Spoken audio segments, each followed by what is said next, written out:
Então vamos dar sequência à iniciação do treinamento esportivo. Agora vamos falar sobre avanços científicos e tecnológicos na área do treinamento esportivo. Então, se a gente pensar em tecnologia, a gente tem que entender que a tecnologia ela está a serviço de melhorar as ações e funções do ser humano dentro da sociedade, dentro do que ele executa, dentro do que ele faz. Então, eu penso o seguinte, que a tecnologia é tudo que vai facilitar, são todas as ferramentas que vão facilitar as ações do ser humano. Então, se a gente pensar, a gente precisa primeiro trazer definições nessas tecnologias. Então, só que a gente precisa fazer uma pequena introdução a alguns pontos, né? Então, os dois principais modelos de formação de atletas foram criados com um pano de fundo para a preparação de países desenvolvidos a mostrarem suas capacidades econômicas, políticas e bélicas durante a maior competição do planeta, então os Jogos Olímpicos. Então, se a gente pensar, olha quanto é meio que surreal até, né? Que os maiores investimentos dentro do esporte começaram a correr com ideias econômicas, políticas e bélicas. Quando está falando bélicas, foram voltados para a guerra. Então, olha que até é complicado, né? Mostrar o poderio de proteção, não só questão de guerra, né? Começar uma guerra, mas questões de mostrar o poderio militar e de grandes soldados, melhoria de grandes soldados, através de competidores, através de atletas. E essas competições, eles precisavam mostrar isso para alguém e mostravam dentro dos Jogos Olímpicos. Começou a se mostrar dentro dos Jogos Olímpicos. Isso, então, vamos falar assim, antes da Segunda Guerra Mundial e pós-Segunda Guerra Mundial. Então, a gente tem assim, a criação de uma política nacional de desenvolvimento esportivo, a gente pensa no mundo todo, que isso a gente viu lá no conteúdo anterior, né, na parte de história do treinamento esportivo, a gente viu bastante disso. Então, a criação de uma política nacional de desenvolvimento esportivo, uma base ampla no desporto infanto-juvenil, então crianças e adolescentes, com a criação das escolas desportivas e, consequentemente, a manutenção de proporção ótima de desportistas em cada etapa de aperfeiçoamento esportivo. E um calendário único de competições alinhado com o das seleções nacionais. Então, a linkar esses calendários com os jogos internacionais, né? Então, elencar esses calendários nacionais e assim ficar mais condizentes com os internacionais. E a manutenção de equipes nacionais e a presença de centros de preparação olímpica por modalidades com a presença da infraestrutura de materiais e recursos humanos, capacitados justamente com a presença constante de equipes multidisciplinares pautadas em informações técnico-científicas. Então a gente viu isso, né? Esse investimento grande do treinamento esportivo. E aí a gente vê o investimento tecnológico. E aí a gente precisa trazer a definição desse desenvolvimento tecnológico dentro dos esportes. Então, quando a gente fala de tecnologia, a gente tem essa definição, que é o estudo sistemático sobre técnicas, processos e métodos, meios e instrumentos de um ou mais ofícios ou domínios de atividade humana. A forma mais simples de tecnologia é o desenvolvimento e a utilização de ferramentas. Então, esse finalzinho aqui, eu acho que é o que vai ficar mais fácil para a gente entender. Então, é o desenvolvimento e a utilização de ferramentas. Então, desde a época que o homem, o ser humano, né, ele começou o seu desenvolvimento, então a utilização de ferramentas para caça, ferramentas de sobrevivência, manipulação do fogo, ali começou a tecnologia. Quando a gente fala de uma colher que foi criada na África, é a criação de uma tecnologia que vai facilitar o quê? O desenvolvimento, vai facilitar um processo, ele vai facilitar a alimentação das pessoas. Agora, para de ter o contato das mãos com o alimento e é uma colher que vai facilitar colocar o alimento na boca. Então, é uma tecnologia, é uma ferramenta de desenvolvimento. E a gente pensa na tecnologia da informação, porque muitas vezes acontece uma confusão nas pessoas quando elas falam de tecnologia e elas associam diretamente com a tecnologia da informação. E a tecnologia da informação, ela está relacionada com, dentro da tecnologia, ela é um ramo da tecnologia, vamos dizer assim, mas não pode ser associada somente como uma tecnologia pura. Não, porque a tecnologia da informação é um conjunto de todas as atividades e soluções providas por recursos de computação que visam a produção, o armazenamento, a transmissão, como a gente está fazendo com essa aula aqui, o acesso, a segurança e o uso de informações. Então imagina assim, ó, o fato de eu gravar essa aula para vocês aqui na minha casa, muitas vezes, às vezes usar uma câmera, usar o microfone que eu estou usando agora para fazer a gravação, isso está dentro da tecnologia de informação. Então, o microfone, a câmera, a gravação, esse compartilhamento que eu vou utilizar depois colocando no YouTube. Então, é tecnologia da informação. Quando eu falo de tecnologia, é no geral. Isso a gente tem que deixar bem claro. Porque, por exemplo, olha que interessante, a gente tem a tecnologia assistiva. Tecnologia assistiva é o conjunto de recursos, serviços, ferramentas de diferentes condições que propiciam gerar ou ampliar, eu vou colocar minha famosa canetinha aqui, propiciar, gerar e ampliar características funcionais da pessoa com deficiência. Então pense o seguinte, uma pessoa com deficiência visual, um cego, ele utilizar a bengala tátil, a bengala para ele se locomover. É uma tecnologia assistiva, a bengala, que permite o quê? Ampliar, vai gerar e vai ampliar a funcionalidade para ele se locomover na cidade. Aquele chão tátil, que é aquele chão guia tátil que é chamado, que geralmente estão nas cores amarela e azul, em alguns casos. Aquele chão tátil, que é o piso tátil, aquele piso tátil, ele permite mobilidade, então ele vai gerar e ampliar funcionalidade da pessoa com deficiência visual, um cego. Um cadeirante, então uma pessoa com deficiência física, um cadeirante. A própria cadeira de rodas é uma tecnologia assistiva que permite ele se locomover, permite ele fazer determinadas ações.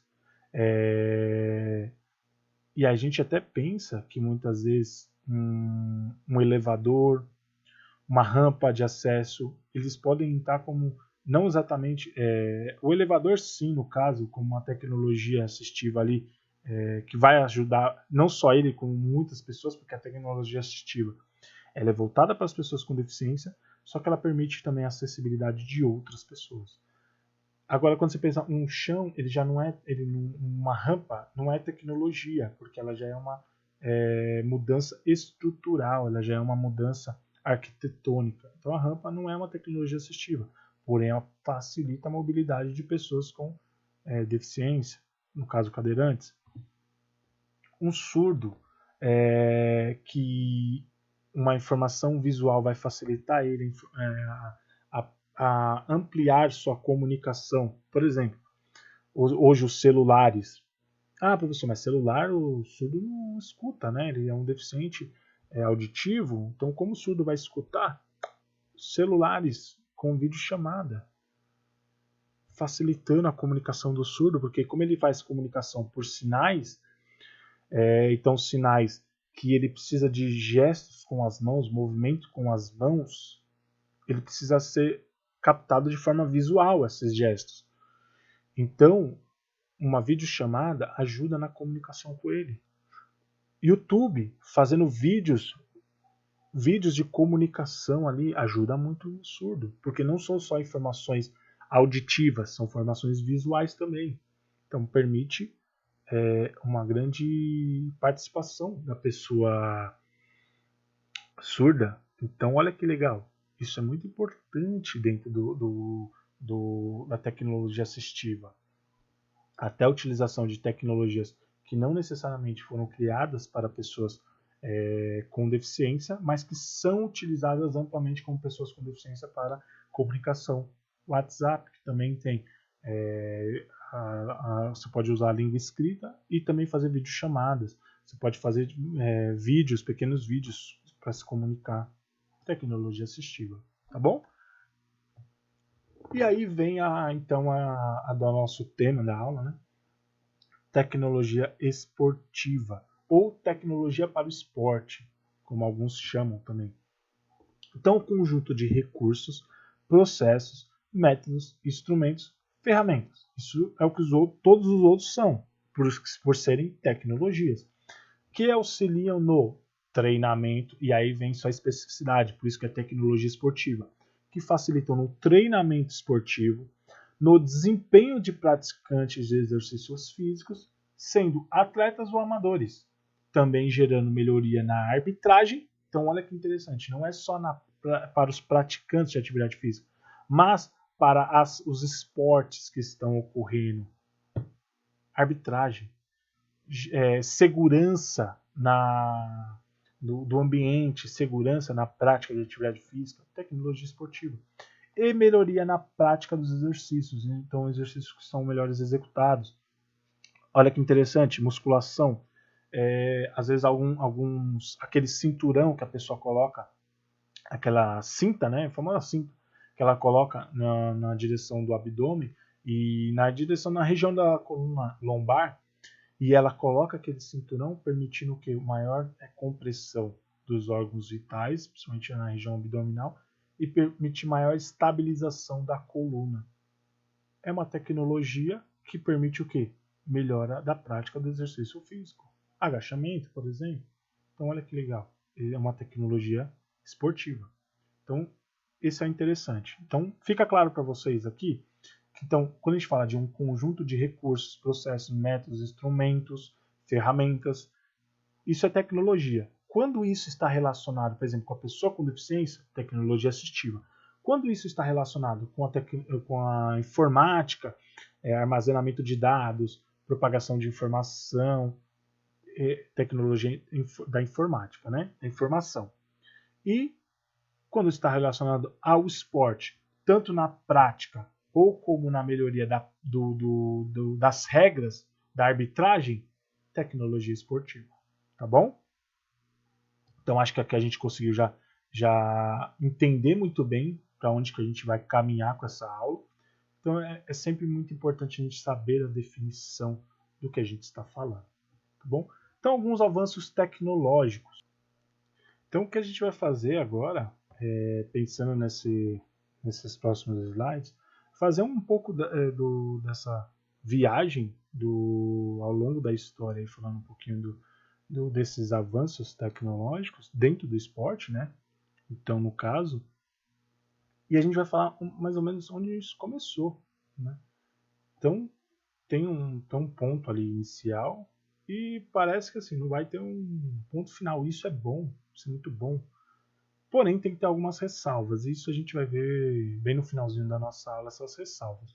Mas, ó, em 1936, durante os Jogos Olímpicos em Berlim, o norte-americano Jesse Owens, que ficou marcado na história como um grande atleta do atletismo ali e ganhador de medalhas de ouro, se eu não me engano, 4 medalhas de ouro dentro desses Jogos Olímpicos. Se não foram 4 medalhas de ouro, mas foram 4 medalhas olímpicas dentro desses Jogos de Berlim, bem na época ali do nazismo já, então um atleta negro que virou filme, é uma história bem interessante a história dele, e eu acho que vale muito a pena.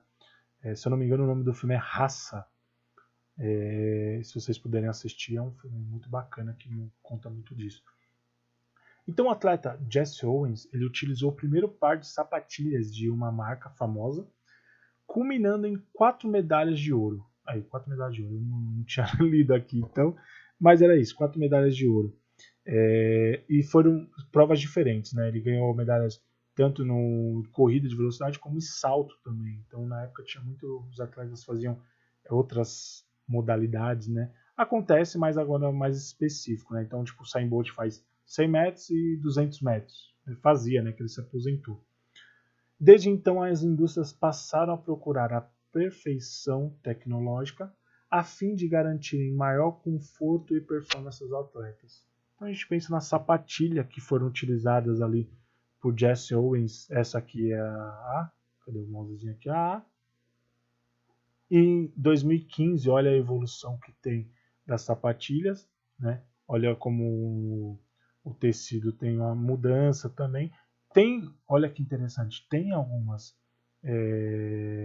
semelhanças, né? Muito semelhantes, porém algumas mudanças, né? Então alguns cravos aqui que até então não era utilizado os cravos, aí já utilizam cravos 36 com Jesse Owens, e depois é utilizado até cravos no calcanhar, só que aí esses cravos no calcanhar já para às vezes outras provas também, não necessariamente provas de velocidade, que geralmente os cravos ficam na pontinha do pé ali, então no meia ponta, né? Então pega toda essa porção aqui do pé. Então olha como tem as mudanças dos cravos também, ó. Tem as pequenas mudanças e essa evolução, né? A gente vai tendo ao longo da história. Ah, professor, mas por que não tem calcanhar? Na corrida de velocidade de 100 metros, 200 metros, o atleta não usa o calcanhar para apoiar no solo. Ele usa só as pontas do pé. Então, não tem por que ele ter cravos esses dentezinhos, esses cravos no calcanhar, porque ele não utiliza. É utilizado só na ponta do pé. Outras provas dentro do atletismo, os atletas às vezes usam, e aí sim ele tem no calcanhar. Então, ó, falando um pouquinho mais da tecnologia aí, atualmente a indústria da tecnologia no esporte é avaliada em 600 bilhões de dólares. Isso em reais aí vai para deve dar aí para uns 2 trilhões de reais. Então é muito dinheiro, né? Então esse valor é devido a uma grande cobertura de interesse midiático e interesse de praticantes em melhorar sua performance, diminuir o risco de lesão, de melhorar as transmissões de esportes. Então, ó, por exemplo, alguns esportes e a tecnologia é determinada para definições dos vencedores. Por exemplo, o photo finish. Photo finish é aquela foto final que é tirada quando os atletas estão cruzando a linha de chegada. E quando a gente pega provas ali do atletismo, de velocidade, os atletas chegam muito próximos um do outro, eles chegam muito próximos, né, um ao lado do outro, na linha de chegada. E o que vai determinar o vencedor é o photo finish, é a foto que vai determinar quem passou primeiro com um tronco, né, pela linha de chegada. E a gente também, dentro do atletismo, tem os blocos de saída. E esses blocos de saída, eles permitem a saída muito mais rápida nas provas de velocidade, de 100, 200, 400 metros. Permite uma prova muito mais eficiente, uma saída muito mais rápida. E interessante esses blocos de partida, ou de saída, né, bloco de partida ou de saída, é que, por exemplo, aquela pistola que é dado tiro quando o atleta vai iniciar a corrida, e aí qualquer corrida, né, ele vai dar um tiro, nos blocos de saída ele tem um sensor, um sinalizador, que esse bloco de saída ele vai permitir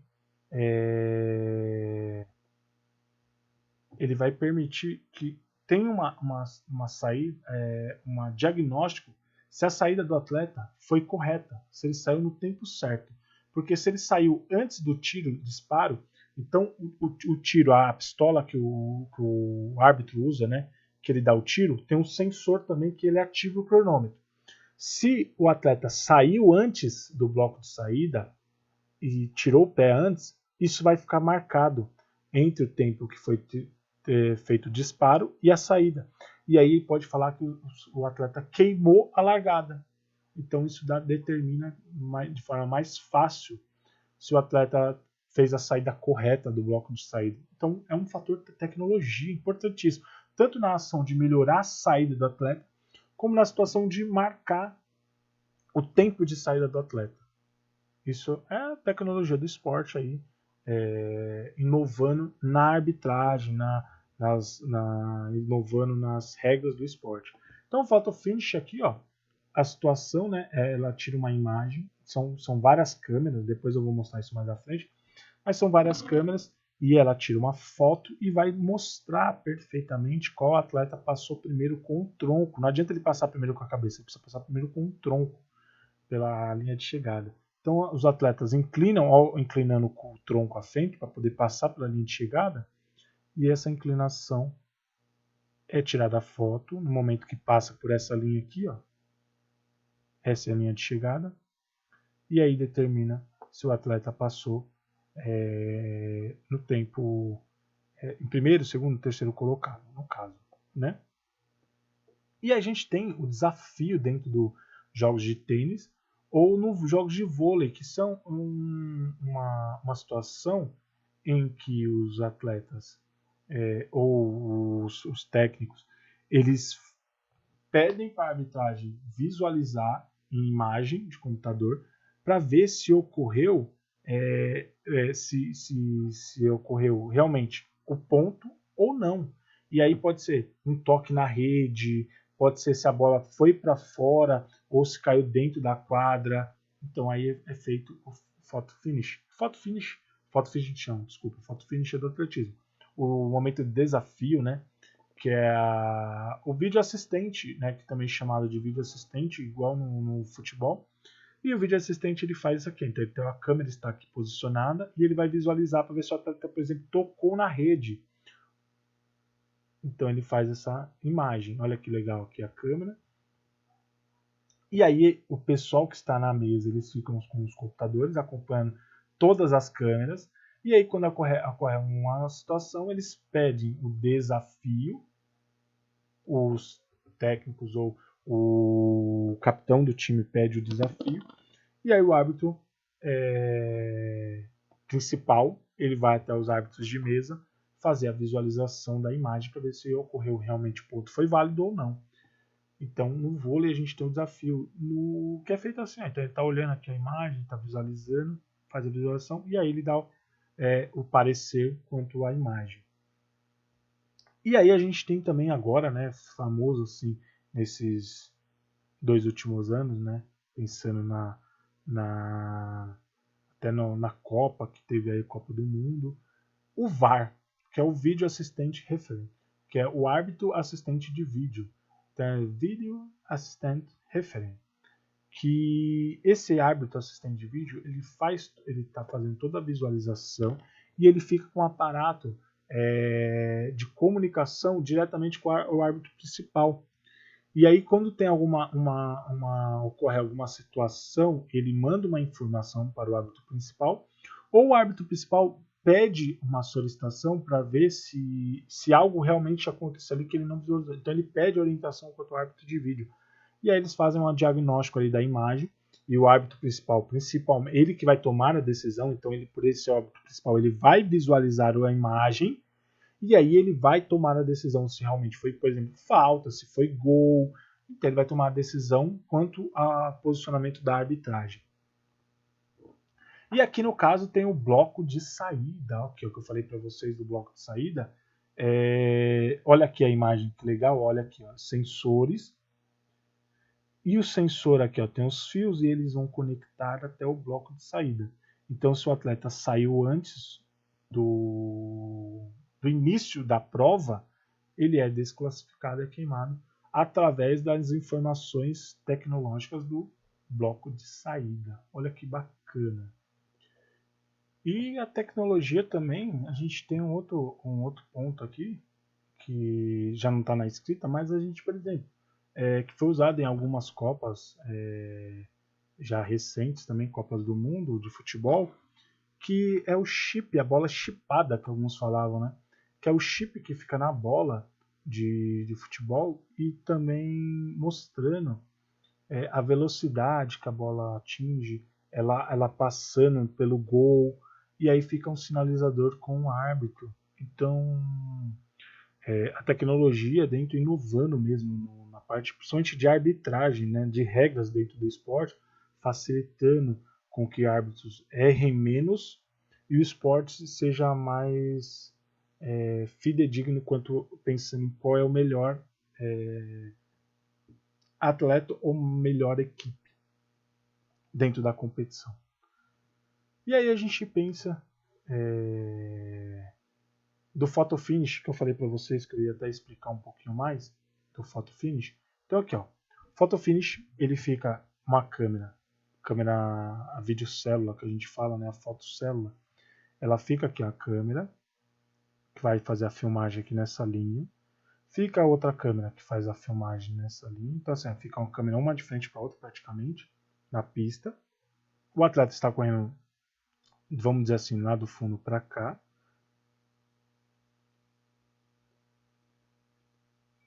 Aqui ficou melhor aqui a imagem, né? Aqui tem o cronômetro digital e fica uma outra câmera nessa diagonal aqui, pegando até esse ângulo de 30 graus aqui da pista. E essa outra câmera que vai visualizar até aqui, ó, no finalzinho da pista. E elas vão conseguir fazer a filmagem, a informação, e aí é onde elas tiram a informação de tanto de imagem como de o sensor é ativado quando passa por essa linha. Então essa linha que é criada aqui, por exemplo, principalmente dessas duas, quando passa por essa linha, o sensor é ativado. Então aí a gente consegue ter uma percepção quanto ao atleta que passou pela linha. Então aqui, ó, as duas câmeras que estão marcadas na linha, posicionadas, ela fica um pouquinho depois o pedestal dela, porém a câmera fica bem alinhada à linha de chegada. Tá bom? Então aqui, ó, a câmera do outro lado, essa câmera aqui no caso é essa daqui, ó. Tá vendo essa aqui? Essa câmera no desenho? Deixa eu colocar o laser. Ó, essa câmera aqui, ó, no desenho. Essa câmera grandona. E essas duas câmeras aqui, ó, tá vendo? Bem pequenininha aqui, ó. Essas duas câmeras aqui, ó. Vê que elas estão mais posicionadas na linha. Então fica um do lado do campo e outro do lado externo, que é do lado, vamos dizer assim, fora do campo, que é o lado do público. Olha o público aqui, ó. Então o lado externo. Então fica essas duas câmeras, que é essas duas aqui, e essa outra câmera aqui, essa outra câmera, que é essa daqui.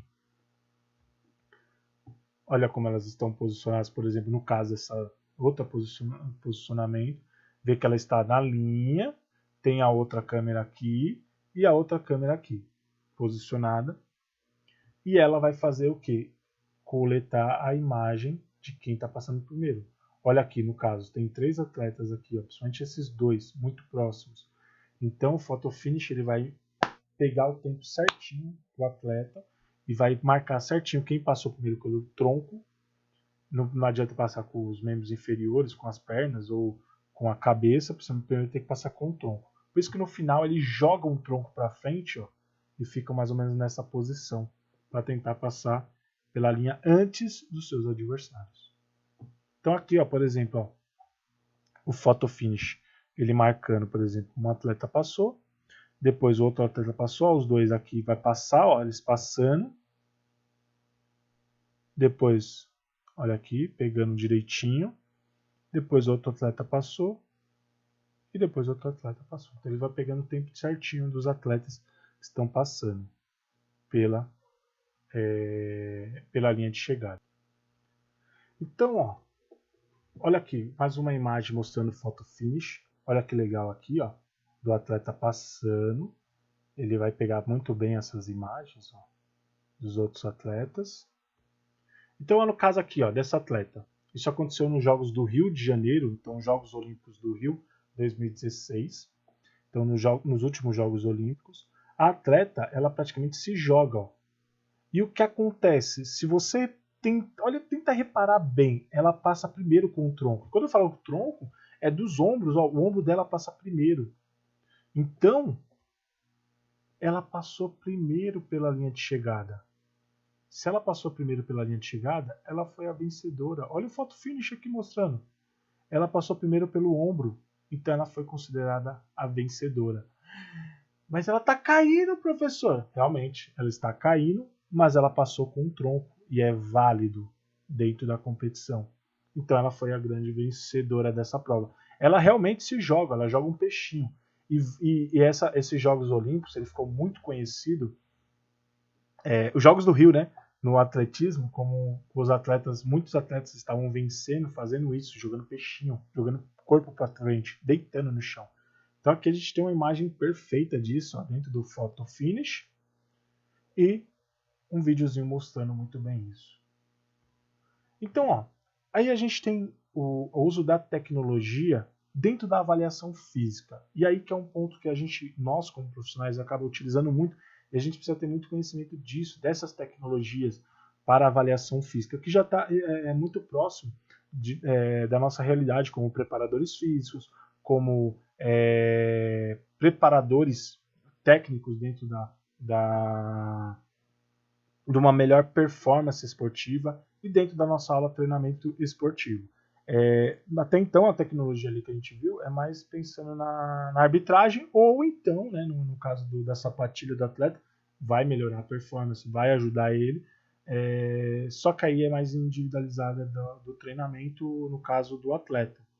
Mas aqui a nossa elaboração de atividades. E a gente tem alguns tipos de instrumentos tecnológicos para uma boa avaliação física. Então a ideia da avaliação física é o levantamento de diversificadas informações.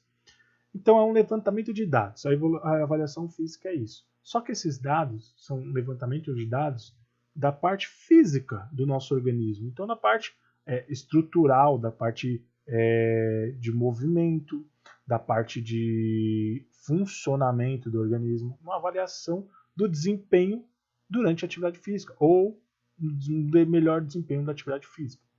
Então a gente tem alguns protocolos de avaliação para mensurar as capacidades físicas, força, velocidade, resistência. A gente tem vários protocolos para avaliar essas atividades. Alguns protocolos utilizam de ferramentas tecnológicas, então tecnologias esportivas, e outros não necessitam disso. Então, tecnologia de coleta, por exemplo, de informações de forma invasiva e não invasiva. Então, a gente tem esses dois tipos de forma de avaliar um desempenho físico, formas invasiva e não invasiva. Quando a gente está falando de coleta invasiva, seria o quê? Qualifica parâmetros internos do sujeito para identificar e gerar informações relevantes acerca do tecido biológico que se busca investigar. Então ele busca, isso é importante aqui, ó, ele busca identificar parâmetros internos, só que para você ter busca de parâmetros internos, aí você precisa ter uma coleta invasiva. Invasiva, quando a gente fala, é que a gente está buscando dentro do nosso organismo. Dentro do nosso organismo, para a gente pegar um sangue, é invasivo. Então a gente precisa coletar uma gotícula de sangue, a gente precisa coletar a urina para fazer um teste, no caso, então é invasivo. No caso da urina, nem tanto, né? Acho que na urina não caberia. Mas do sangue, sim. Da urina, é que da urina você vai ter que jogar isso para fora do seu organismo. E a gente não usa muito a urina para fazer avaliação. A gente usa a urina para fazer diagnósticos de doping, né? Se a pessoa está usando o doping, então a equipe de antidoping vai fazer a coleta da urina. E já no caso não é invasivo. Mas é uma coleta que é feito para se mensurar algo, mas também não está relacionado à avaliação física. Né? Então acho que foi um exemplo que eu dei errado aí quanto a isso. Mas coleta do sangue. Vamos focar nisso, na coleta do sangue? Então, o que acontece? Ó, a análise invasiva da avaliação busca avaliar algum metabólito que indique a participação de uma determinada via metabólica do organismo. Calma aí. Que metabólito é esse, então? Por quê? Lembra que numa aula anterior que a gente assistiu aí, eu falei para vocês eu dei uma pincelada, né, nas vias metabólicas de utilização de energia, E eu falei do glicolítica, da oxidativa. Então, assim, né? Sistema anaeróbio, glicolítico, aeróbio oxidativo e fósforo creatina, né, que em alguns casos chama fosforo-creatina, que é a utilização de ATP-CP para gerar energia. Então você tem essas três vias. Quando você tem essas três vias, as formas de obtenção de energia elas são muito específicas. Então você tem ações de metabólitos que são relacionados ao substrato que sobra de resultado da produção de energia, para você quantificar quanto que foi utilizado de energia ou se a energia está muito intensa. Por exemplo, já um método que não é invasivo, ele é um outro método de coleta de gases, que você coloca a máscara para fazer a coleta de gases, então de oxigênio e CO2. Ali você vai saber que substrato energético está sendo utilizado, você está usando muito bem.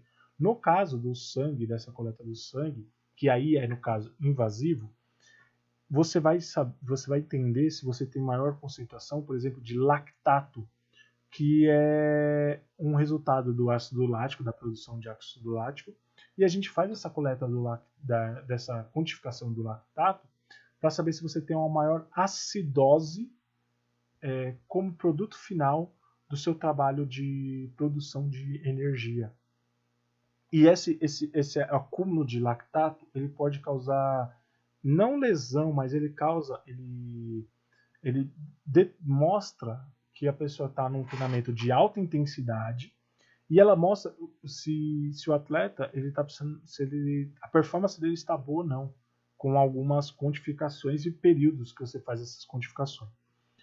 Então, ó, é um trabalho com microchips ou com análises químicas sem a presença de água, por exemplo, que é a química seca.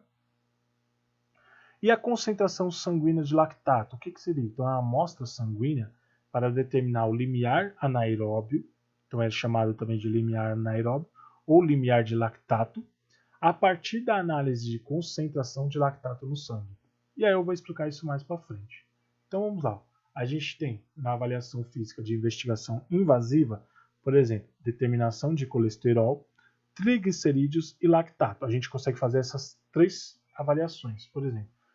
No lactato, então, o limiar de lactato, ele refere-se à intensidade de exercício físico, onde o nível de lactato começa a se acumular numa velocidade mais alta do que em intensidades mais leves. Então, assim, ó, eu vou mudar aqui para caneta. Então, ó, eu vou pegar esse finalzinho. Ó, os níveis de lactato começam a acumular numa velocidade mais alta do que em intensidades mais leves. Mas como assim velocidades mais altas e mais leves? Velocidades mais intensas de trabalho, velocidades mais altas de trabalho, mas intensidades mais elevadas de trabalho. Então, quando você tem muita intensidade no seu trabalho, você tem um acúmulo maior de lactato. E aí você precisa dar um tempo de recuperação. Se isso se permanece, vai acumulando, que você não consegue remover tão bem do seu organismo. E aí isso vai acabar ou limitando o movimento ou chegando num limite quanto à execução dos exercícios. E aí ele vai ter que parar e continua no próximo dia, porque aí já as intensidades estão bem elevadas. E aí ele chegou no limiar de lactato, que a gente fala, que é o limite de acúmulo de lactato que você tem na corrente sanguínea. Então, ó, vamos lá. O teste é feito assim, né? Você pega uma gotícula de sangue, coloca na fitinha, ela conecta com o aparelhozinho, no caso aqui em cima, conecta com o aparelho, e ele vai quantificar o resultado de lactato, né? Então aqui, ó, o limiar de lactato no gráfico. Alguns casos que a gente tem, por exemplo, ó, o lactato mais elevado, então uma linha vertical, e na linha horizontal, consumo de oxigênio, VO2, que é o consumo de oxigênio. conforme ele tem um consumo, ele tem uma capacidade de maior consumo de oxigênio, então é um atleta mais treinado, uma pessoa mais treinada que tem isso melhor, o limiar de lactato dele ele se torna assim, ele é mais resistente ao acúmulo de lactato, então ele consegue permanecer na atividade física por mais tempo. Já um sujeito destreinado, isso é mais curto, porque ele não tem um percentual de consumo de oxigênio maior. Isso eu vou explicar mais para frente ali, mas aqui a gente tem uma ideia que sujeitos treinados, então ele tem maior, consegue suportar por mais tempo a atividade física, e sujeitos destreinados suportam menos tempo a prática de atividade física, menos intensidades. Então, assim, o limiar de lactato. O que é o limiar de lactato? Vamos pegar uma definição. Powers, né, e alguns colaboradores, em 2000, eles citam que quando realizamos uma atividade física e aumentamos a intensidade do exercício, velocidade da corrida, número de repetições, os níveis sanguíneos de ácido lático começam a se elevar de forma exponencial. Então eu vou grifar aqui, ó. Realizamos alguma atividade física, aumentamos, vou colocar aqui, ó, atividade física também, aumentamos a intensidade, os níveis sanguíneos de lactato começam a se elevar. Então isso tem que ficar bem claro. Quando aumentamos a intensidade dos exercícios, então a gente pode aumentar a velocidade da corrida, o número de repetições do movimento, você tem uma elevação do ácido lático do seu organismo. Quando você tem uma elevação do ácido lático, também do lactato, no caso, a gente consegue quantificar isso. Quando o indivíduo está se exercitando, a concentração de ácido lático na amostra de sangue coletado é a diferença entre a quantidade de ácido lático que entra no sangue e a taxa de remoção de ácido lático do sangue. Então, assim, vamos lá, tentar explicar isso aqui. Ó. A concentração de ácido lático na amostra de sangue coletado é a diferença entre a quantidade de ácido lático que entra na corrente sanguínea e a taxa de remoção pelo ácido lático do sangue. Então, assim, quando o ácido lático começa a entrar na corrente sanguínea, ele vai se acumulando. E a gente tem formas de diminuir esse ácido lático. Por exemplo, através da respiração. Utilização de oxigênio, você consegue com o oxigênio, e aí os processos de tamponamento chamado, que eles são um pouco complexos, mas o fato de você ter aumento da oxigenação e eliminação maior de CO2, você diminui o ácido lático. Porque o ácido lático ele também tem seus componentes ali que eles precisam ser dissipados e o CO2 está envolvido. E aí quando você elimina mais dentro dos processos processos ventilatórios, que aí você elimina na expiração, você diminui a concentração de ácido lático. Eu vou dar um exemplo, eu vou terminar de ler essa partezinha, eu vou fazer os outros apontamentos, e eu vou dar um exemplo bem claro disso, que a gente vivencia e a gente não às vezes percebe. Ó, em qualquer momento durante o exercício, alguns músculos estão produzindo ácido lático e liberando-os na corrente sanguínea, enquanto alguns tecidos, fígados, músculos esqueléticos, coração, estão removendo.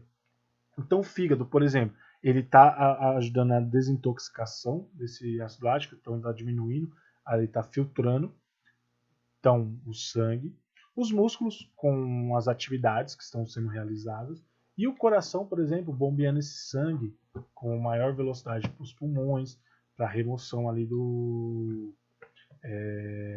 na expiração, né?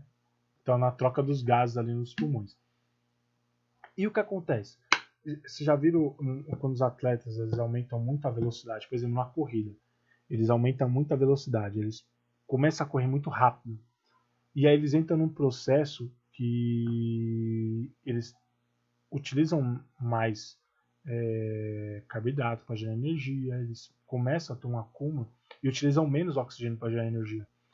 E aí, se o corpo dele não tiver acostumado e ele conseguir consumir mais oxigênio que ele manda na respiração, uma única respiração que faz inspiração, ele puxou o ar para dentro dos pulmões. Então, se nesse momento ele não conseguiu otimizar o consumo de oxigênio, então ele não otimizar o consumo de oxigênio nesse momento, na inspiração, então ele fazer o seguinte, transportar mais oxigênio e consumir mais oxigênio na célula, ele começa a ter um acúmulo de CO2.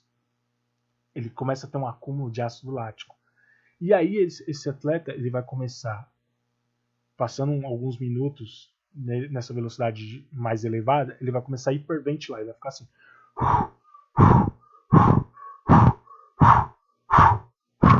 Se vocês repararem, pelo som que eu estou fazendo aí, minha hiperventilação, se vocês perceberem, eu puxo menos ar e jogo mais ar para fora. Eu faço o seguinte, eu faço...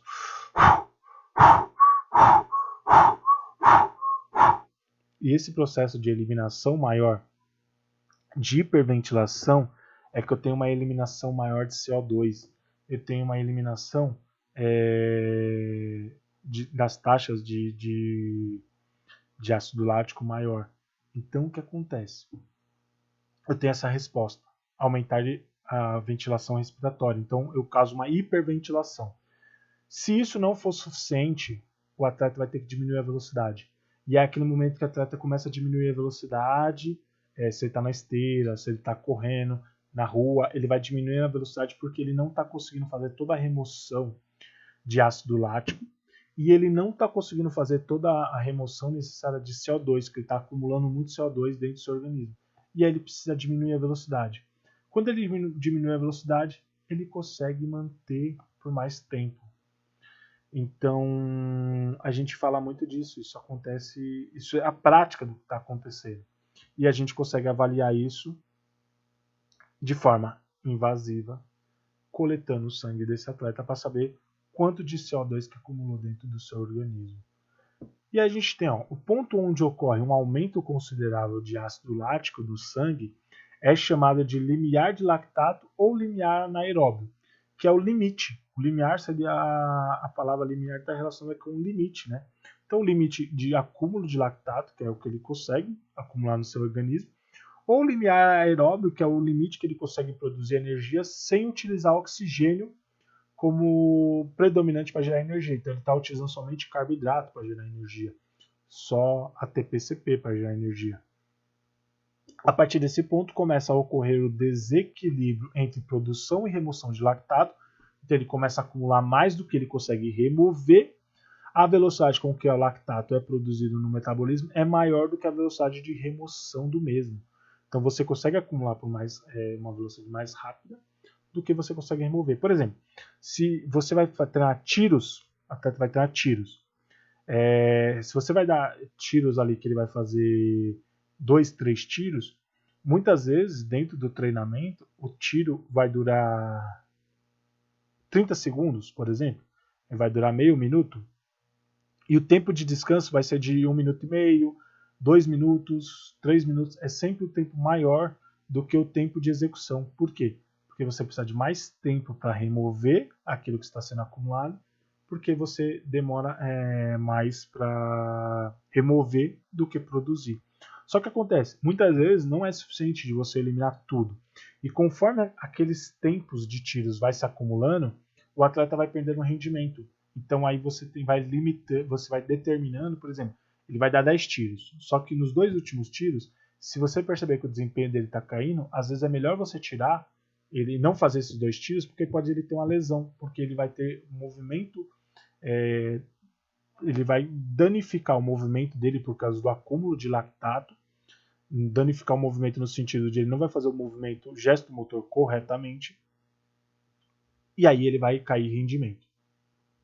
E aí, o ponto onde o lactato sanguíneo se acumula acima dos níveis de repouso. Então, assim, por exemplo, você coloca a pessoa para descansar.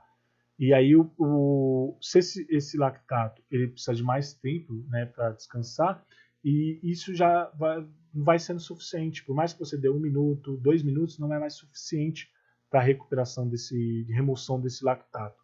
e aí já está acumulando de forma mais elevada, né? Com essa análise pode ser mensurado a capacidade aeróbia pelo consumo máximo de oxigênio. Então ocorre o predomínio de metabolismo anaeróbio como fonte de energia, ocasionado um aumento significativo da concentração de lactato, podendo chegar a valores onde torna-se impossível de se continuar a atividade, processo denominado de acidose metabólica.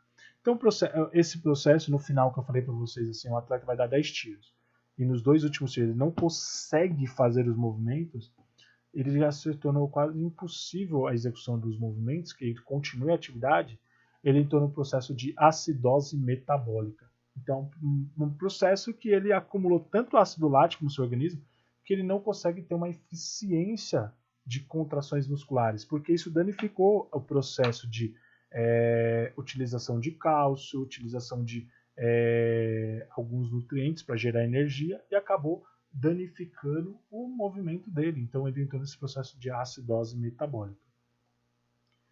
E aí, só para terminar então esse slide, a gente percebe uma coisa, ó, que o repouso inadequado antes dos treinos e competições pode levar o atleta a atingir o limiar, então o limite, né, dos níveis de lactato de forma inadequada. Então ele alcança isso mais rápido. Então, por mais que ele tenha uma boa performance, um bom desempenho quanto aos treinamentos, se ele alcançar isso, se ele não dormir bem, se ele não se recuperar bem, se alimentar bem, ele alcança esses limites do limiar de lactato muito mais rápido. Então, ele vai diminuir muito o desempenho dele dentro das provas. Tá bom? E aí, pensando, pessoal, em alguns métodos não invasivos, nós temos o uso do adipômetro, né? No caso, então aqui nós temos o próprio figura aqui no caso mostrando, né? Algumas a forma de coleta no caso. Então, quando a gente fala de, por exemplo, métodos invasivos, no caso do adipômetro, pegando esse exemplo aqui, ó, a ideia é qualificar ou identificar o funcionamento de diversos tecidos corporais por meio de equipamentos conectados externamente aos indivíduos. Então, por isso que a gente já coloca externamente, porque a gente não está falando de, por exemplo, de uma perfuração no tecido, na pele. É tudo externo, a coleta tudo é feita de forma externa. E nesse modelo de análise há diversas tecnologias disponíveis. Então, no caso do adipômetro mesmo, né, que a gente faz o quê?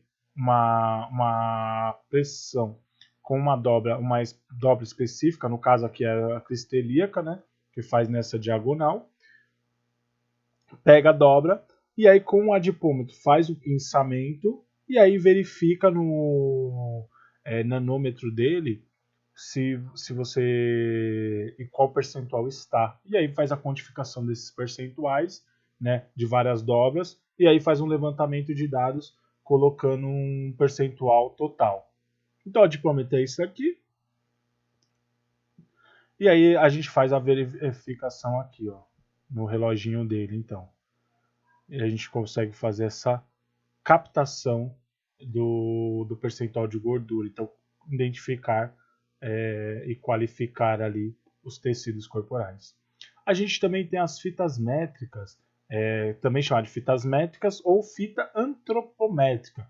No caso, fita métrica é muito utilizado fitas comuns assim de costureiro ou a fita antropométrica, né? E a fita antropométrica, ela tem a mesma finalidade com a fita de costureiro, que a gente vai fazer a circunferência de determinadas regiões. Então, por exemplo, do braço, antebraço, punho, peitoral, ombros, cintura, abdômen. A gente faz toda a circunferência dessas regiões e de outras regiões também, né?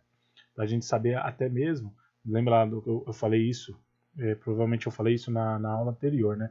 Não nessa aula. Mas se a gente falasse assim, ó, para verificar hipertrofia, por exemplo, do braço, então bíceps e tríceps, e a gente faz a execução do movimento de força e faz a avaliação pela circunferência para saber se teve aumento transverso do músculo bíceps femoral. Bíceps femoral não, bíceps braquial, né? Femoral está no fêmur, na coxa.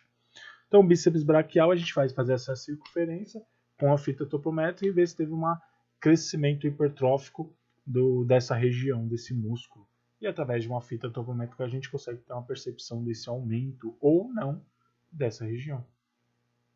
Testes ergoespirométrico. E aí, ele tem muita proximidade com aquele teste que a gente falou anteriormente, invasivo no caso, que é o de lactato, né, de limiar de lactato.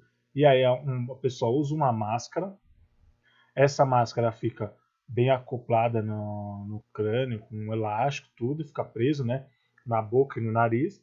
E conforme ela vai correndo, ela vai utilizando o oxigênio, ele faz uma verificação de forma eletrônica como está a utilização do oxigênio pelo seu organismo. Então, assim, quando você faz a inspiração, ele vai quantificar quantas moléculas de oxigênio foram inspiradas e entraram no seu organismo. E quantas moléculas de CO2 também foram entrar no seu organismo.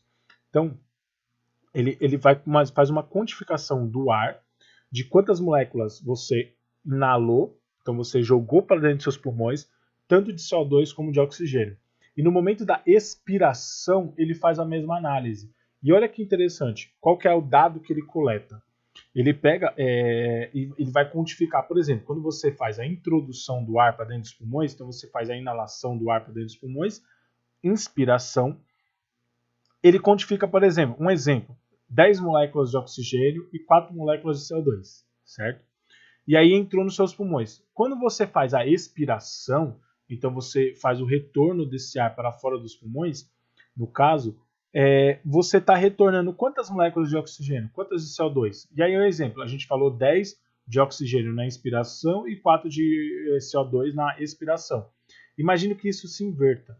E aí você solta 10 moléculas de CO2 e 4 moléculas de oxigênio. Então, qual que é a quantificação aí? É que das 10 moléculas de oxigênio, você utilizou 6 moléculas de oxigênio. Você não usou todo a capacidade de utilização de oxigênio. A gente não chega a usar tudo. Mas quanto mais moléculas de oxigênio a gente utilizar, melhor. E aí, por exemplo, no CO2 você removeu 10 moléculas de oxigênio, porque você produziu, então, 6 moléculas a mais de CO2. E aí você está também tendo uma eliminação de CO2 até equivalente, bacana, muito boa. Então, conforme ele vai aumentando a intensidade do trabalho ali na corrida, isso a gente vai quantificando como que está esse aumento de CO2 e consumo de oxigênio. E aí a gente avalia aqui então com o ergoespirômetro, a capacidade de utilização dos gases. Aí então a gente avalia o CO2 máximo, o VO2 máximo no caso, né, que é a capacidade máxima de oxigênio. E aí a gente tem o flexímetro. O flexímetro não é muito utilizado dentro da educação física, mas ele é bem mais utilizado dentro da fisioterapia, por exemplo, que aí ele faz uma avaliação quanto à flexibilidade, então ele faz uma avaliação quanto ao ângulo que é capaz de fazer o movimento, e aí essa pessoa tem uma diminuição ou uma flexibilidade excelente, então por isso que ele faz essa avaliação. Então você acopla esse aparelho no segmento, no final do segmento.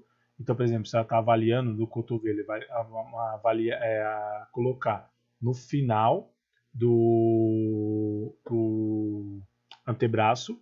No caso, está fazendo a avaliação do joelho aqui, nesse caso, ele vai colocar aqui no final da tíbia e fíbula. E aí você faz o movimento de flexão e depois o movimento de extensão para fazer uma avaliação quanto à flexibilidade. E aí, por exemplo, você viu, estava no momento de extensão e aí fez o movimento de flexão e aí fez a avaliação. Quando chegou no ângulo de 90 graus, fez o movimento de avaliação. Mesma coisa aqui, ó. Quando chega no movimento final, faz a avaliação. E aí a gente também tem a balança. E aí a gente tem vários tipos de balança, mas uma que seria mais precisa é a balança de bioimpedância. Então a balança de bioimpedância, essa daqui ainda é uma das simples, né? Não é uma das tão caras e chiques que tem, existem bem mais caras, bem complexas. E essa balança, no caso, a pessoa apoia as mãos nesse apoiozinho lateral, ó. Esse apoio lateral, ela apoia as mãos aqui nessa manopla, com as duas mãos, e aí ele faz uma quantificação. A balança de bioimpedância é legal que ela faz uma quantificação de vários tecidos, não só do peso corporal, mas é uma avaliação de vários tecidos. Por isso que tem balanças bem mais complexas e bem mais que faz uma análise completa, e aí é um valor bem alto, bem elevado mesmo, esse tipo de balança, porque ele faz uma quantificação tanto de tecidos rígidos, tecidos moles e separação de órgãos, por exemplo. Então isso é bem interessante dentro da avaliação física. O estadiômetro, que é muito comum a gente usar, a gente muitas vezes não usa esse, né, estadiômetro, mas às vezes a gente usa uma fita quanto a colocada numa parede, uma fita métrica colocada na parede, e a gente faz a avaliação de estatura, né, da pessoa. E aí tem o aparelho também, estadiômetro, que nesse caso ele tem esse suportezinho, tem essa basezinha, nessa base, esse suportezinho no final, e você faz a quantificação ali da estatura da pessoa. E o cimetrógrafo, também é fotogrametria postural. E o cimetrógrafo ele é utilizado muito dentro da avaliação física de fisioterapeutas, porém o profissional de educação física seria muito interessante ele utilizar, porque a gente faz uma avaliação quanto que a postura e o alinhamento postural da pessoa para ver se ela tem algum desvio postural. Então a pessoa fica numa plataforma, essa plataforma ela vai ficar em várias posições onde serão tiradas fotos. E aí, está vendo que está em linhas aqui, nessa base aqui, ó, tem linhas horizontais e verticais. Então essas linhas aqui é onde você vai quantificar para você saber se existe um alinhamento correto entre, por exemplo, um ombro e outro, um alinhamento do movimento da coluna, um alinhamento entre os músculos. Então isso você consegue ter uma percepção muito interessante para saber desse alinhamento, se a pessoa tem uma assimetria ou simetria quanto às suas estruturas de seus segmentos. E aí a fotogrametria, no caso, você pode usar o cimetrógrafo para fazer essa avaliação. Então assim, o cimetrógrafo fica aqui, a plataforma, a base de madeira, né? Alguns colocam na frente, outros em alguns momentos colocam atrás para ficar essas linhas aqui, que ficaria bem melhor para visualizar. E a câmera você deixa numa altura de 1 metro, a parte onde vai tirar a foto, né? Então a parte da lente fica numa altura de 1 metro. Você faz essa foto, ou se você não tiver o cimetrógrafo, você pode fazer a imagem da pessoa e aí fazer uma quantificação de dados. E você continua fazendo uma avaliação de fotogrametria. Então dá para perceber que esses métodos são totalmente não invasivos. Então são métodos que vão permitir maior capacidade de avaliação quanto às estruturas corporais. Então tem um método também não invasivo que a gente usa bastante dentro das avaliações, que acabam sendo um método barato, que dá para a gente usar com qualquer grupo e fazer uma quantificação e avaliação muito boa de dados, que ainda não invasivo também, né? Que é o monitor de frequência cardíaca. Então, alguns aplicativos de smartphones também agora permitem que corredores percorram distâncias quantificando essas distâncias. Então, o corredor ele vai ter uma distância ali que ele vai conseguir quantificar através de um sistema de GPS. E graças ao avanço tecnológico, voltado somente pensando em melhoria da performance de atletas, essas quantificações através de passos, número de passos, de distância percorrida através de um sistema de GPS, é cada vez mais simples que a pessoa no próprio monitor cardíaco e no próprio celular ela consiga fazer esse acompanhamento. E aí a gente usa sempre, né, há muito tempo se utilizou, eu vou até deixar aqui o laser de novo, há muito tempo se utilizou o relógio junto com a cinta para fazer a monitoração cardíaca, né? E hoje em dia, com o avanço tecnológico, se utiliza somente a fita e nem o relógio mais utiliza, que os dados já vão direto para o celular. Você pode usar o relógio, porém os dados agora vão direto para o celular. E a pessoa consegue fazer um monitoramento de forma bem eficiente e fazer um monitoramento com dados mais elaborados, com dados mais precisos. Então, é um avanço muito grande, e que está à disposição de muitas pessoas, né? É um dinheiro investido, sim, mas um dinheiro menor do que, por exemplo, você comprar um aparelho lactímetro, né, que você vai fazer para avaliar o limiar de lactato, por exemplo, que é bem mais caro, e você tem que comprar as fitas, e as fitas são um pouco caras. Então a gente já começa a perceber que o acesso fica muito melhor. E aí aqui, no caso, né, o monitoramento de GPS também, que ele consegue fazer, traçar uma rota, você fazer todo esse percurso. Muitas vezes você pode fazer de várias formas. Ele quantificar apenas o percurso que você percorreu. E aí você tem uma avaliação mais precisa de alguns dados. E aí a gente tem uma mudança tecnológica nas vestimentas de atletas. E assim, antes de falar dessas vestimentas de atleta, essas tecnologias de vestimenta, do tipo de roupa que serão utilizadas, da forma, o fim, né, a precisão dessas roupas a serem utilizadas, é muito interessante, porque assim, tá vendo essa imagem aqui que eu deixei? Esse aqui é um tipo de roupa que foi feita, que é para ajudar idosos a poderem se locomover. Então o idoso, ele tem a locomoção, ele se movimenta, porém ele tem dificuldade muitas vezes para locomoção por fraqueza muscular, por equilíbrio. Então o que acontece? Ele acabou perdendo a mobilidade, e aí essa roupa ela pode ajudar esse idoso, trazendo maior estabilidade, trazendo maior não força muscular, mas execução dos movimentos com maior estabilidade, então menor risco de queda. Olha que interessante isso. Então, um avanço tecnológico ele vai beneficiar muitas pessoas.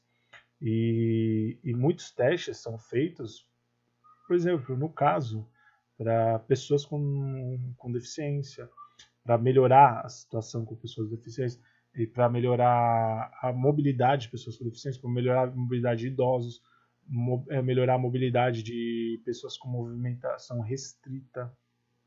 E esses testes eles vêm ocorrendo constantemente e com o tempo a gente vai ver isso de forma mais comum, esse tipo de esses avanços tecnológicos. Isso é muito bom, a gente tem que valorizar em muitos pontos isso, né? Então aqui, ó, são no caso, né, algumas vestimentas para atletas. Ele tem alguns sensores microscópicos que monitoram os batimentos cardíacos, temperatura corporal e a hidratação dos atletas, mas que não interferem nos seus movimentos. Então, assim, são vestimentas. Não vai atrapalhar nada o movimento, então não são consideradas ilegais, porque não vão facilitar para o atleta conseguir maiores resultados. Não, isso não vai acontecer. Porém, ela vai fazer uma monitoração da frequência cardíaca da pessoa, temperatura corporal, para saber se a pessoa está com uma temperatura muito elevada, se ela está com uma temperatura boa durante a atividade física, e se a hidratação dela, como está a desidratação, porque ele vai fazer uma monitoração para ver a sudorese desse atleta, e aí tem uma quantificação em relação à hidratação, se ele precisa aumentar a hidratação, se ele precisa, pode esperar mais um pouco para se reidratar. Então isso é muito importante dentro de, por exemplo, uma maratona, num período de extremo calor. Então, esses tipos de vestimenta eles estão crescendo. né? A gente tem essa vestimenta, no caso, que ela é vendida dentro da marca, como que ela facilitasse a ação muscular, no sentido de não vai trazer vantagens ao atleta no sentido de competir, no sentido de até burlar as regras. Não, ele vai facilitar essa ação da recuperação do músculo, o relaxamento do músculo, a contração muscular, distribuir melhor o uso de força. Então é uma vestimenta bem interessante, só que ainda tem muitos estudos, né, para saber quanto isso é legal dentro do esporte. Mas existe já vários tipos de vestimenta.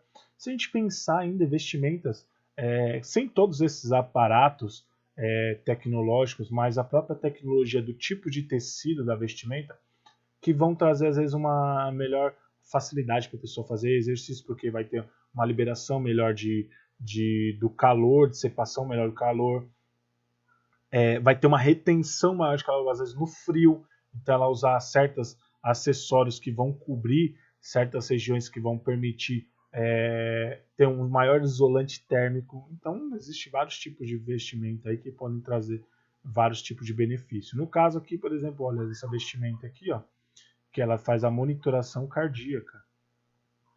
Então ela fica os eletrodos e ele manda as informações direto para o celular da pessoa. E aí a gente tem essas vestimentas para vários tipos de esporte e que vão trazer até melhores confortos para o atleta, né? Não trazer melhores resultados, mas trazer mais conforto para a prática do esporte. Então a gente tem que pensar o quê? Por exemplo, olha esse tênis, né? É um tênis que ele vai fazer uma monitoração da passada para saber se a pessoa tem uma passada onde ela joga mais sobrecarga na parte mediana do pé ou a parte lateral do pé, se na parte anterior ou na parte posterior da pisada do pé. E aí ele faz um monitoramento para saber se corre o risco da pessoa sobrecarregar mais uma região e assim ela lesionar essa região. Então é uma tecnologia também que favorece muito. E a tecnologia dentro dos calçados, que existem vários tipos de calçado que vão permitir uma melhor movimentação, vão permitir uma maior qualidade de execução dos movimentos e assim trazer maior benefícios para aquele tipo de esporte com maior absorção de impacto, menos risco de lesão. Por exemplo, olha esse sapato aqui, ó, que eu estou mostrando aqui com o mouse. Esse sapato aqui, ele cria uma inclinação que ele é utilizado dentro da musculação, por exemplo, porque ele permite que você fique com o calcanhar um pouco mais elevado e aí quando vai fazer um exercício de agachamento você tenha maior equilíbrio, porque geralmente no agachamento a tendência é a gente tirar a ponta do pé ou tirar um pouco do calcanhar. É mais comum tirar a ponta do pé jogando peso mais no calcanhar. E aí você usa uma plataforma dessa já no tênis que vai permitir ficar com o pé com uma inclinação maior do calcanhar e assim você não joga o tronco para trás, não joga o peso para trás, tirando o apoio da ponta do pé e assim correndo o risco até de cair, se lesionar, se machucar. Então você tem maior segurança quanto ao movimento. E aí aqui, ó, eu coloquei esse slide aqui que eu achei interessante, falando, por exemplo, de uma evolução da utilização desde o algodão até a emana, né, nos tecidos de vestimentas para utilização em competições, em treinamentos, em corrida, principalmente, né? Então o que eu gostaria que vocês observassem é aqui, ó. Nessa partezinha aqui, nesses dois pontos, sempre de cada um desses tipos de tecido. Então no algodão aqui, ó, a secagem é um pouco mais lenta, então ela vai molhar com transpiração, por exemplo, e a secagem vai ser um pouco mais lenta e possui boa respirabilidade. Então ela vai conseguir assim, a pele, vamos dizer assim, ela vai respirar bem, a pessoa vai se sentir mais confortável, então, com esse tipo de tecido algodão, comparado, por exemplo, ao poliéster, que ele mais leve, e durável com a secagem, então ele seca um pouco mais rápido que a fibra natural do algodão. E só que ele possui uma respirabilidade mais baixa que o algodão. E aí esse problema foi resolvido com o tempo, fazendo pequenos furos a laser na malha, que aí permitia essa respirabilidade. E aí no caso dessa outra poliamida, ela é mais leve e macia que o poliéster, porém não é tão resistente à água e seca um pouco mais devagar. Pode ter tecnologia aplicada ao fio ou ao tecido como antiodor e antibactérias e proteção UV.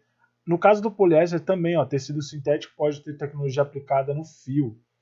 Já quando a gente pensa na emana, que agora é o que está se mais utilizando, mantém todos os benefícios da poliamida, né, no caso, e acrescenta vantagens fisiológicas, aumenta a taxa de metabolismo, diminui a fadiga e melhora a recuperação muscular, direcionando para atletas, sempre está mais direcionado aos atletas na prática de atividade física, tanto de alto nível quanto amadores.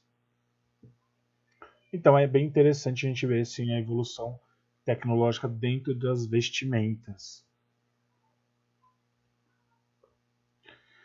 E aí, fazendo uma análise biomecânica de imagens também, dá para fazer uma avaliação ali através de tecnologias. Então, numa análise estática, de a pessoa parada, e você fazer uma análise dos movimentos, dos ângulos que ela está que ela realizou, movimento, e no caso ela em movimento mesmo.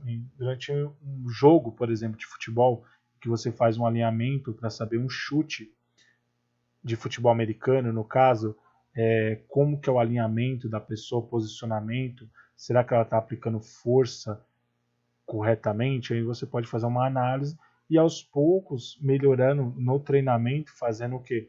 Pequenas correções, melhorando esses movimentos. Na corrida, por exemplo, a corrida que a pessoa está fazendo, você fazer uma análise biomecânica do gesto motor da corrida para saber se ela está entrando com o calcanhar, por exemplo, apoiando o calcanhar, gerando mais impacto nessas regiões e aí causando lesões, ou se ela está apoiando corretamente a ponta do pé, porque na corrida a gente tem que entender que conforme ele vai aumentando a velocidade, ele diminui o contato com o pé todo no solo e aumenta o contato somente com as pontas do pé, manter o contato somente com as pontas dos pés, porque a corrida está em alta velocidade. E aí isso seja de forma bem consciente, bem feita, diminuindo o risco de lesão da pessoa. A gente pode fazer um levantamento estatístico de movimentação dentro do campo, por exemplo, de futebol, com atletas de futebol, as movimentações que eles fazem durante o jogo, as movimentações possíveis de serem feitas, e aí a gente pode ficar contando todos os movimentos que aquele atleta fez dentro do campo para saber se ele está se movimentando corretamente, se ele está tendo uma boa utilização do campo para jogar e ajudar a sua equipe.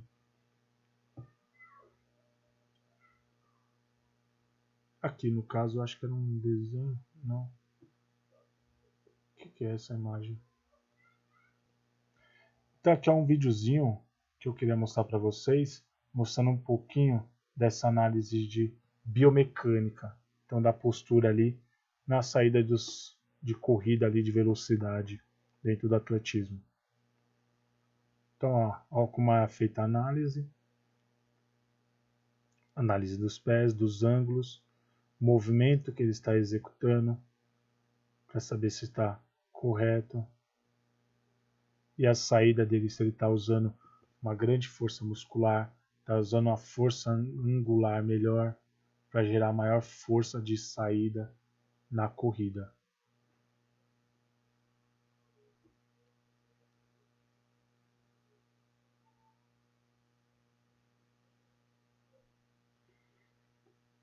Então, dando sequência na nossa análise biomecânica dentro da tecnologia, então a gente, por exemplo, a análise por imagem, o atleta faz um movimento de flexão, usa a força elástica para fazer o salto e a aterrissagem. Ele para na posição.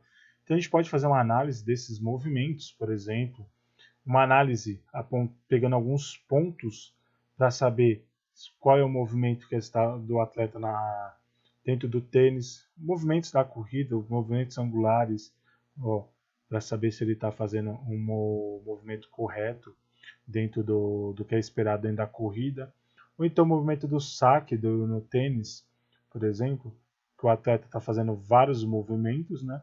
E a gente faz uma análise completa para saber se ele fez movimentos perfeitos sem gerar com o tempo uma lesão. Então a gente faz uma análise dos movimentos assim. No caso da natação, olha a análise biomecânica da natação, que a pessoa faz um movimento, a gente faz uma análise dos ângulos que ela está fazendo o movimento, por exemplo, no crawl. Depois visualiza esse movimento para ver se foi como foi feito, o que pode ser recuperado, o que pode ser melhorado. Então olha o pontinho aqui ó, que está segurando. Ó. Ele usa esses fiozinhos aqui ó, e esses aparelhozinhos, porque o computador ele faz a análise certinho de cada ponto onde é marcado, mesmo dentro da piscina com a água. E aí a gente faz a análise para saber se ela quais os movimentos que ela está fazendo, como eles estão fazendo o movimento e o que pode ser melhorado dentro dessa análise.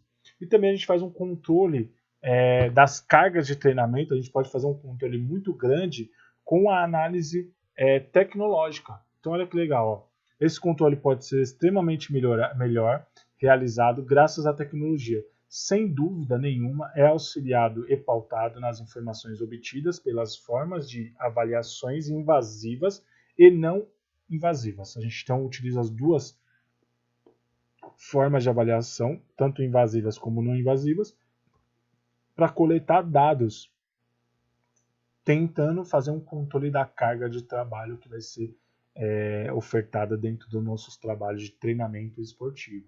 Então, o controle de diversos parâmetros fisiológicos, tecnológicos, táticos, através de métodos não invasivos, por exemplo. Então, assim, os métodos não invasivos, intensidade de esforço, distância total percorrida, frequência cardíaca, gasto calórico, qualidade e quantidade do sono. Então, a qualidade e quantidade. Então, a qualidade do sono, se essa pessoa está dormindo bem, em uma postura adequada, se com um tempo satisfeito, se não está dormindo muito tempo ou pouco tempo. Então, dá para fazer análise também do sono, isso é importante. E assim, avaliar a boa recuperação entre as sessões de treino, que aí é muito importante, a boa recuperação, para não chegar naquele momento de overtraining, né?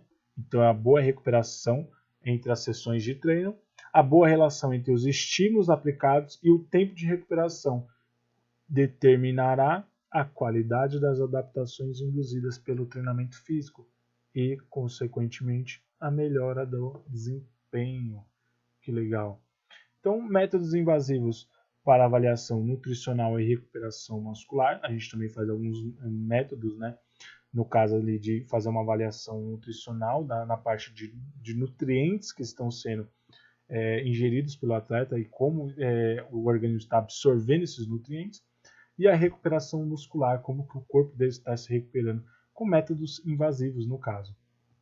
E a gente consegue fazer então uma análise da ureia. Lembra que eu falei para vocês no comecinho da análise da urina? Então, a análise da ureia, produto final de metabolismo de aminoácidos, pode indicar se o atleta está ganhando ou perdendo massa muscular durante o processo de treinamento. E da enzima creatina quinase, quando quantificada, sua atividade na corrente sanguínea demonstra que as membranas das células musculares podem estar danificadas e indicam lesão muscular. Porque não seria interessante que a creatina quinase, por exemplo, estivesse ali na corrente sanguínea. Então, quando você começa a identificar que ela está na corrente sanguínea, significa que tem grandes lesões na membrana celular, porque a creatina quinase tem que estar dentro da célula, e isso pode estar danificada, ela pode estar com grandes danos, então elas estão se derramando na corrente sanguínea, e a indicar lesão muscular, tá bom? Então, olha que interessante. Você, com essa análise, por exemplo, da ureia, você consegue fazer essa percepção da creatina quinase, ter uma percepção se o atleta está lesionado. E no caso, ele está lesionado, só que ele está conseguindo fazer os movimentos. Então ele não teve, por exemplo, nenhum rompimento de fibra, mas as fibras dele estão danificadas. E ele vai chegar um momento que pode ter rompimento de fibras. Então, feita essa análise de forma antecipada, é necessária uma recuperação Então olha que interessante isso, para evitar um rompimento de fibra muscular. E aí se você evitou esse rompimento, o tempo de recuperação dele vai ser menor do que ele romper uma fibra e ficar muito tempo se recuperando. E aqui a gente pode utilizar alguns dados que foram coletados, por exemplo, de dobras cutâneas, perímetros, no caso, então circunferências antropométricas, e a gente coleta esses dados, pode jogar em uma planilha de computador, e aí a gente usando a tecnologia da informação, usando de uma forma assim que vai nos favorecer dentro da nossa tecnologia do esporte. Então a gente faz a avaliação da circunferência, avaliações de dobras cutâneas no caso, e a gente vai quantificar isso em dados e aí vai trazer resultados dentro do nosso trabalho. Precisamos mudar o tempo, o número de séries, precisamos mudar o número de repetições, o tempo de intervalo entre uma série e outra, a carga de trabalho que vai ser utilizada. Então a gente pode fazer esses dados de forma bem mais elevada, de forma mais eficiente, tá bom? Então esse é um programa bem bacana aqui, ó. Olha os dados, que legal. Avaliação 2, comparação, prescrição do treino que ela vai fazer naquele período ali, e a periodização, qual é o período que está dentro do trabalho dela, a periodização que está sendo utilizada. E direitos autorais, no caso desse aplicativo que é utilizado ali na periodização. A periodização aqui aberta, ó. E aqui são os dados da periodização. Então, o objetivo da temporada, daquela periodização, o objetivo daquela periodização aqui, no caso, daquele mês, ó, o início é do 19 do 11 até 14 do 1, então, no período ali de 2 meses, o objetivo vai ser a resistência muscular e o emagrecimento. Então, a meta é perder, no caso, 5 quilos aqui, e a meta 2 é perder 2 quilos. E aí a gente vai quantificando aqui os dados dentro da periodização do atleta. Olha que legal. E aí o que eu queria falar com vocês agora a gente viu aqui o uso da tecnologia de forma benéfica dentro do esporte, de forma a trazer benefícios para a prática esportiva, só que a gente também está começando a se falar bastante, isso desde 2015, 2016, um termo que veio crescendo, que é o doping tecnológico ou o doping mecânico, né, em alguns casos, que é chamado doping mecânico. E é mais apropriado até o termo doping mecânico em alguns casos. Mas esse doping tecnológico ou doping mecânico, ele é bem complexo até discutir, porque ele traz vantagens ao atleta que não deveria trazer. O doping nada mais é do que quando a gente fosse definir o termo doping, são ações que vão trazer benefícios para o atleta que estão fora do regulamento do esporte e vão trazer, então, não necessariamente até benefício, mas malefício, pode trazer problemas de saúde para a pessoa. Mas elas vão trazer vantagens ao atleta que não estão dentro do esforço necessário, não estão dentro das regras do esporte. Então, esses artifícios de doping, né, eles envolvem hoje em dia até a tecnologia. E aí é uma discussão muito grande e muito ampla, que a gente pode fazer uma discussãozinha agora bem bacana quanto a isso. Então, no caso aqui, ó, por exemplo, bicicletas com motor que auxiliam na velocidade. E aí o termo doping mecânico é mais coerente quanto a isso. Então imagina aqui, ó, o atleta tem uma bicicleta, dessa bicicleta tem uma estrutura motorizada que vai permitir trazer um pouco mais de velocidade para esse atleta. Olha que meio que bizarro. E assim, não necessariamente trazer mais uma grande velocidade, mas que quando quantificado dentro de esportes de longa duração, né, de corridas de bicicleta, ele trazia vantagens absurdas. Então, a gente, dentro de um período assim, na classificação de 100 atletas, o 100º poderia ser o primeiro, no caso, por causa desse artifício. É surreal. Tem uma matéria do Globo Esporte, não, Esporte Espetacular, muito interessante. Eu deixei o link no final dessa aula, se vocês puderem assistir, é muito bom, é muito bacana, que dá pra gente entender muito bem disso, é surreal. E aí, assim, a gente tem, por exemplo, que foi uma discussão muito grande, no caso, chegou até proibição do Comitê Internacional de Natação, da Federação Internacional de Natação, no caso, que proibiu esse tipo de maiô, que é o LZR Racer, que é da Speedo, da marca, né? E o maiô não tinha costuras e era feito de poliuretano, material que repele a água. Então o cara vai para a piscina com material que ele repele a água. Então ele permitiu que ele ajudava na flutuação dos atletas e prometia 5% menos atrito com a água e 4% a mais de velocidade. Então, os atletas utilizando esse tipo de vestimenta, esse maiô, ele acabava trazendo o quê? Maior arrasto, maior deslizamento sobre a água, flutuabilidade. Então, trazia vantagens quanto ao uso desses atletas. O maiô que comprime o corpo e repele a água, diminuindo o arrasto na piscina e auxiliava o atleta na flutuabilidade, gerou uma redução de 4% do tempo das provas, 4% do tempo das provas, gerando 44 recordes mundiais que foram quebrados por nadadores com este maiô. 44 recordes mundiais.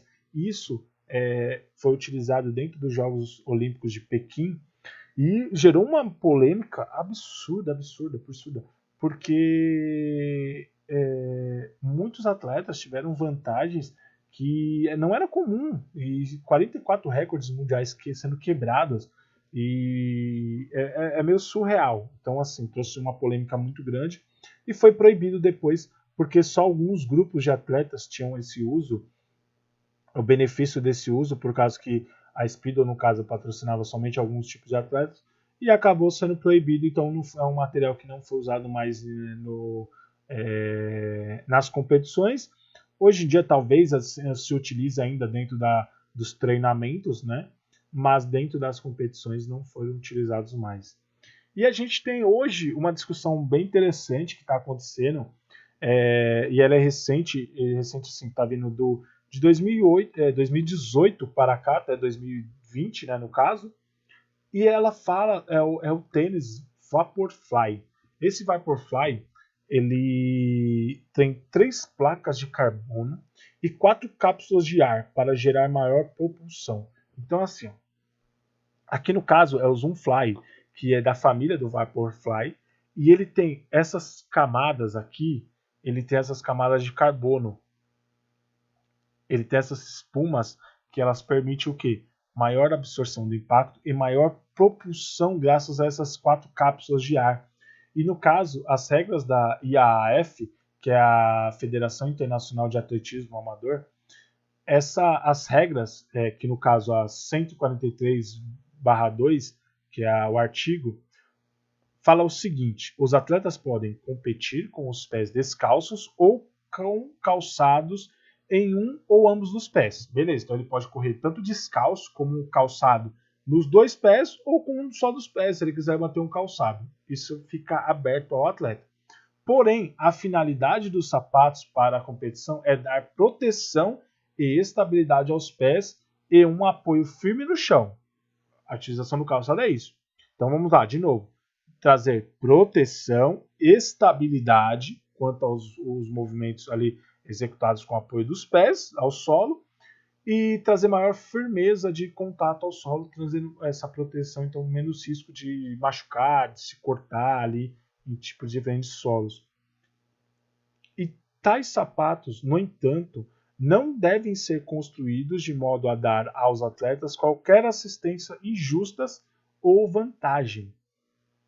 Qualquer tipo, né, no caso aqui, então qualquer tipo de sapato usado deve ser razoavelmente disponível para todos no espírito da universalidade do atletismo. Então o que acontece?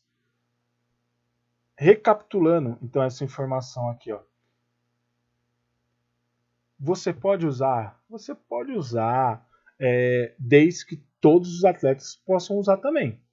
E isso é uma discussão que está acontecendo muito grande dentro do atletismo agora, porque recordes foram quebrados dentro das provas de longa duração, que esse tipo de calçado é utilizado nas provas de longa duração, então corridas de maratonas, e atletas que estão quebrando o tempo de abaixo de 2 horas, que é o tempo que é muito difícil de quebrar, muito difícil de quebrar.